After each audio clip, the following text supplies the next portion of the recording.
আসসালামু আলাইকুম, আমি আশাউল ইসলাম, সাথে আসছে আর একটি নতুন ভিডিও নিয়ে। কলা চারার বয়স আজ 19 দিন। তো এখন বর্তমানে শীত একটু বেশি পড়েছে, রাতে তীব্র শীত এবং কুয়াশা। সকালে পাতায় পানিগুলো লক্ষ্য করলে বোঝা যায় যে কী পরিমাণ কুয়াশা পড়ে এখন। তো এমন অবস্থায় অনেকে ভাবেন যে কুয়াশা এগুলোর কারণে চারাগুলো কোনো ক্ষতি হবে কি না। আমি বলবো কোনো ক্ষতি হবে না। যদি আপনার চারা গাছগুলো 1-2 পাতা দিয়ে দেয় তাহলে কোনো সমস্যা নেই, এতে করে আপনার চারাগুলো আরও ভালো হবে।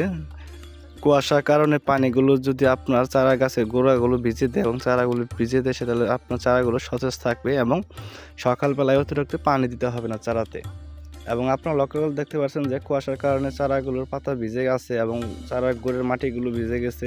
এইরকম পানি চারা কোনো সমস্যা হয় না। তো সকালে যখন রোদ উঠবে তখন এই পানিগুলো শুকিয়ে যাবে এবং চারা গাছের জন্য ভালো হবে, চারা গোড়ার পানিগুলো থাকার কারণে। কিন্তু অনেকে ভাবেন যে চারাগুলো হয়তো শীতে কুয়াশায় সমস্যা হতে পারে, এই কারণে ছাইলা তুলে দিই বা উপর দিয়ে ঢেকে দিই। এই ভুলটি কখনোই করবেন না। চারাগুলো যদি আপনি ঢেকে দেন তাহলে কিছুদিন পরে হয়তো দেখা যাবে চারাগুলোর বিভিন্ন ধরনের সমস্যা দেখা দিচ্ছে, যেমন চারার পাতাগুলো হলুদ হয়ে গেছে বা গোড়াগুলো সাদা হয়ে গেছে। তো কখনই চারাগুলো রাত্রেবেলায় ঢেকে দেবে না। চারাগুলোকে প্রতিকূল পরিবেশে বেড়ে ওঠার জন্য ব্যবস্থা করে দিতে হয়। তো আজকের মতো এ পর্যন্তই। পরবর্তী ভিডিও দেখার আমন্ত্রণ জানিয়ে শেষ করছি। আসসালামু আলাইকুম।